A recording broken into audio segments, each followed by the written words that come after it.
कहानी की शुरुआत होती है सन 2067 को दिखाते हुए, जहां पर पृथ्वी को दिखाया जाता है जो क्लाइमेट चेंज होने के कारण पूरी तरह से तबाह व बर्बाद हो चुकी है और ऑक्सीजन बहुत कम हो चुका है। सिर्फ ऑस्ट्रेलिया में एक ऐसी जगह है जहां के साइंटिस्ट आर्टिफिशियल ऑक्सीजन बनाने में कामयाब हो चुके हैं, लेकिन ये ऑक्सीजन बहुत ज्यादा महंगी है और ज्यादा टाइम इस ऑक्सीजन को लेने के बाद इंसानों को सिकनेस नाम की एक बीमारी होने लगी है। अब यहाँ पर हमें एक आदमी को दिखाया जाता है जिसका नाम ईथन है, जो अपनी पत्नी से बहुत प्यार करता है और उसकी पत्नी को भी सिकनेस नाम की बीमारी हो चुकी है और वो अपनी पत्नी को इस बीमारी से किसी भी कीमत पर बचाना चाहता है। अब एक दिन ईथन को रजीना नाम की एक महिला बुलाती है। दरअसल ये महिला सिंथेटिक ऑक्सीजन बनाने वाली कंपनी की चीफ टेक्नोलॉजी ऑफिसर हैं। वो ईथन को बताती है कि अगर ये सिकनेस नाम की बीमारी इसी तरह दुनिया में फैलती रही तो एक दिन इससे हर इंसान ग्रस्त हो जाएगा और इस धरती से इंसानों का नामो निशान मिट जाएगा। इसके बाद वो ईथन को एक लैब में ले जाती है जहाँ पर एक बहुत ही बड़ी और चमकदार मशीन होती है जो एक टाइम मशीन है। वो ईथन को बताती है कि ये तुम्हारे पिता ने आज से 20 साल पहले बनाई थी और तुम्हारे हाथ में जो वॉच है वो इस टाइम मशीन का एक इम्पोर्टेंट पार्ट है। दरअसल जब ईथन छोटा था तो उसके पिता ने उसके हाथ में इस वॉच को फिक्स कर दिया था जिसको वो अपने हाथ से निकाल नहीं सकता और ये मशीन चलाने के लिए इन्हें इस पार्ट की जरूरत है। इसके बाद ईथन को बताया जाता है कि हमें 400 साल आगे फ्यूचर से एक मैसेज मिला है जिसमें फ्यूचर के लोगों ने ईथन को वहाँ पर 400 साल आगे भेजने को कहा है। उन्होंने बताया है कि वहाँ पर सब कुछ पहले की तरह हो गया है और वहाँ पर पेड़ पौधे, ऑक्सीजन सब कुछ है और अगर ईथन वहाँ पर जाता है तो वो ये पता लगा सकता है कि किस तरह से पेड़ पौधों और ऑक्सीजन को इस वक्त में दोबारा से बनाया जा सकता है। हालांकि ईथन को इनकी बातों पर पूरी तरह से विश्वास नहीं हो रहा था, लेकिन वो किसी भी कीमत में वहाँ पर नहीं जाना चाहता क्योंकि वो अपनी पत्नी से बहुत प्यार करता है जो बीमार है। इसीलिए ईथन वहाँ से चला आता है, लेकिन ईथन के साथ उसका झूठ नाम का एक दोस्त भी होता है। वो ईथन से कहता है कि तुम्हें फ्यूचर में जाना चाहिए क्योंकि अगर तुम गए तो तुम इस पूरी दुनिया को बचा सकते हो, साथ ही अपनी पत्नी को भी दोबारा से ठीक कर सकते हो। असल में ईथन ये सब नहीं करना चाहता जो उसके पिता ने किया था। उसके पिता ने अपने काम के लिए ईथन को और उसकी माँ को अकेला छोड़ दिया था और अब ईथन किसी भी वजह से अपनी पत्नी को अकेला नहीं छोड़ना चाहता। अब ईथन घर वापस आ जाता है और सारी बातें अपनी पत्नी को बताता है। हालांकि उसकी पत्नी नहीं चाहती कि ईथन जाए, पर फिर भी वो उसे जाने के लिए कहती है क्योंकि वो जानती है कि अगर ईथन गया और कामयाब हो गया तो वो इस पूरी दुनिया को बचाने का एकमात्र कारण बन सकता है। बहुत सोच समझने के बाद वो ईथन से कहती है कि तुम्हें जाना चाहिए। उसके बाद अगली सुबह ईथन रजीना के पास जाता है और उसे कहता है कि मैं फ्यूचर में जाने के लिए तैयार हूँ। रजीना ये सुनकर बहुत खुश होती है और सब मिलकर ईथन को फ्यूचर में भेजने की तैयारी करते हैं, लेकिन यहाँ पर सब लोग बहुत परेशान भी होते हैं क्योंकि किसी को भी नहीं पता कि ईथन को वापस कैसे बुलाना है या वो वापस आ पाएगा या नहीं। वो उसे एक खास सूट पहनाते हैं और साथ ही एक डिवाइस भी देते हैं जिसकी मदद से ईथन फ्यूचर में जाने के बाद भी इस वक्त से कनेक्टेड रहेगा। उसके बाद ईथन को मशीन के अंदर बैठाया जाता है और मशीन को जैसे ही ऑन किया जाता है तो ईथन लाइट की स्पीड से ट्रैवल करता हुआ इस टाइम से आज से 400 साल आगे फ्यूचर में पहुंच जाता है और एक जंगल में जाकर गिरता है। उसके बाद जब वो चारों तरफ देखता है तो यहाँ पर सिर्फ और सिर्फ हरियाली होती है, साथ ही वहाँ की एनवायरनमेंट में ऑक्सीजन की मात्रा भरपूर होती है जिसके कारण उसे बहुत अच्छा फील होता है। अब वो यहाँ से आगे बढ़ता है और तभी वो अपने सामने एक कंकाल देखता है और जब वो उसके पास जाकर अच्छे से देखता है तो उसे पता चलता है कि ये कंकाल और किसी का नहीं बल्कि खुद उसी का है। उसके बाद वो उस कंकाल के हाथ को चेक करता है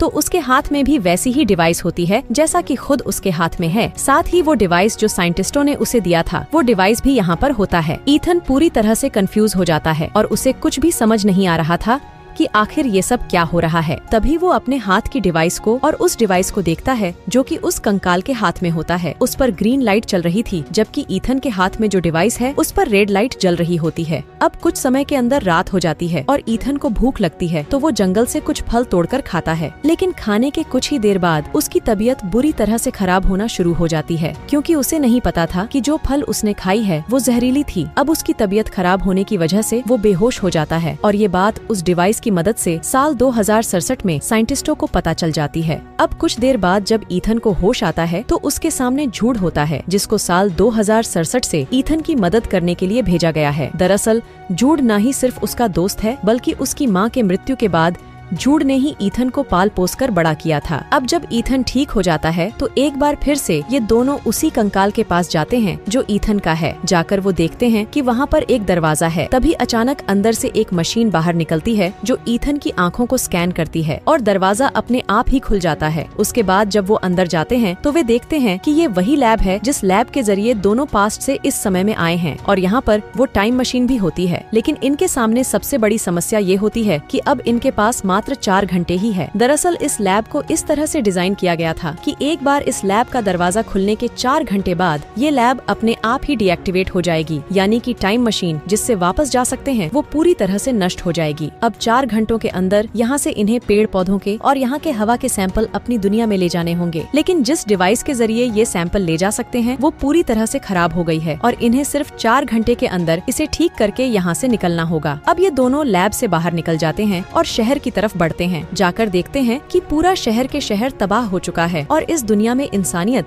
कि कोई नामो निशान ही नहीं है और यहाँ पर बड़ी बड़ी बिल्डिंग्स भी है जो पूरी तरह से नष्ट हो चुकी है। अब ये समझ जाते हैं कि पास्ट में इंसानियत का जीवन धरती से पूरी तरह से मिट चुका है और इंसानों के मिटने के बाद ही इस धरती ने दोबारा से प्रकृति ने जन्म दिया और अब पूरी धरती पर हरे भरे जंगल है। उसके बाद ईथन यहाँ से आगे बढ़ता हुआ अपने घर भी जाता है जो पूरी तरह से मिट्टी में मिल चुका है। अब ईथन को जो डिवाइस उसके कंकाल से मिला था वो उसे ऑन करता है और जब वो उसकी रिकॉर्डिंग सुनता है तो उसे पता चलता है कि उसे मारने वाला और कोई नहीं बल्कि उसी का दोस्त जूड ही है। ईथन को कुछ भी समझ में नहीं आता और इससे पहले वो यहाँ से निकलता जूड वहाँ पर आ जाता है और उसके सर पर पिस्तौल तान देता है। पर इससे पहले कि वो ईथन को मारता, ईथन उसे मना लेता है कि वो सैंपल ले जाने वाली मशीन को ठीक कर देगा और जूड भी उसकी बात मान जाता है। अब ये दोनों वापस लैब में आते हैं और आकर देखते हैं कि यहाँ पर सिर्फ 36 मिनट ही बचे और अगर 36 मिनट में यहाँ से नहीं निकले तो यहाँ पर एक ब्लास्ट होगा और ये पूरी लैब तबाह हो जाएगा। लेकिन जूड अभी यहाँ से जाना चाहता है क्योंकि वो जानता है कि इतने कम समय में सैंपल ले जाने वाली मशीन को ठीक नहीं किया जा सकता। लेकिन इससे पहले कि वो यहाँ से निकलता, ईथन उसे एक कमरे में बंद कर देता है और इसके बाद वो मशीन के सामने आता है जहाँ पर उसके पिता का एक रिकॉर्डिंग किया हुआ मैसेज होता है और वो जब उसे ऑन करता है तो उसके पिता की होलोग्राफिक इमेज उसके सामने आती है जो उसे बताते हैं कि वो इंसानियत को बचाना चाहते थे, इसीलिए उन्होंने ये आविष्कार किया। लेकिन रजीना जिसने ईथन को यहाँ पर भेजा है वो अपने फायदे के लिए इस मशीन का इस्तेमाल करना चाहती थी, जो बात मैं जानता था। इसीलिए मैंने उस डिवाइस को तुम्हारे हाथ में हमेशा के लिए तुम्हारे डीएनए के साथ मिलाकर फिक्स कर दिया ताकि इस मशीन को तुम्हारे अलावा कोई भी इस्तेमाल ना कर पाए। और जब रजीना को ये बात पता चली तो उसने जूड को अपने साथ मिला लिया और इसके बाद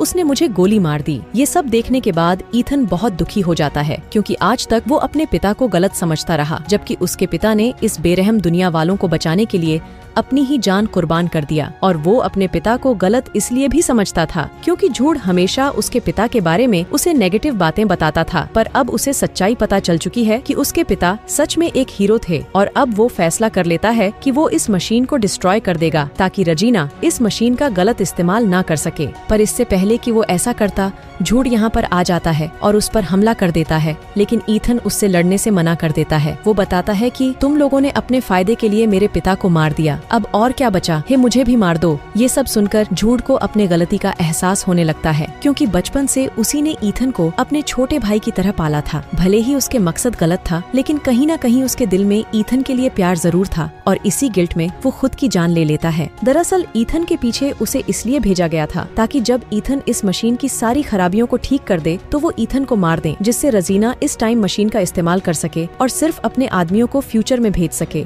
लेकिन अब जब जूड ने खुद की जान ले ली है तो उसका पूरा प्लान चौपट हो गया है। अब ईथन यहाँ पर इस मशीन को भी ठीक कर देता है जिससे वो सैंपल्स यहाँ से अपने वक्त में भेज सकता है और इसके बाद वो यहाँ से बहुत सारे जंगल के पेड़ पौधों का सैंपल टाइम मशीन के जरिए अपने पास्ट में यानी सन 2067 में भेज देता है और साथ ही अपने पिता के उस रिकॉर्डिंग को भी भेजता है जिससे सबको पता चल जाता है कि कैसे रजीना इस टाइम मशीन का इस्तेमाल अपने फायदे के लिए करना चाहती थी और कैसे उसने ईथन के पिता को मारा था जो पूरी दुनिया को बचाना चाहते थे। इस सच्चाई को सुनने के बाद उसे अरेस्ट कर लिया जाता है और यहाँ पर ईथन ने अपनी पत्नी के लिए एक फूल भी भेजा होता है जिससे पता चलता है कि ईथन अब फ्यूचर से कभी वापस नहीं आ पाएगा, क्योंकि ईथन फ्यूचर के टाइम ट्रैवल मशीन को पूरी तरह से बर्बाद कर देता है ताकि कोई भी उस वक्त से इस वक्त में ना आ पाए। उसके बाद जब वो बाहर जाता है तो देखता है कि उसकी वो कंकाल भी वहाँ पर नहीं है, जिससे उसे पता चल जाता है कि अतीत पूरी तरह से बदल चुका है। और जब वो अपने सामने देखता है तो वहाँ पर बहुत हरे भरे शहर होते हैं जो कि बहुत ज्यादा एडवांस होते हैं, जिससे वो समझ जाता है कि उसने पास्ट में जो पेड़ पौधे भेजे थे उससे पूरी इंसानियत बच गई। और अब इस वक्त में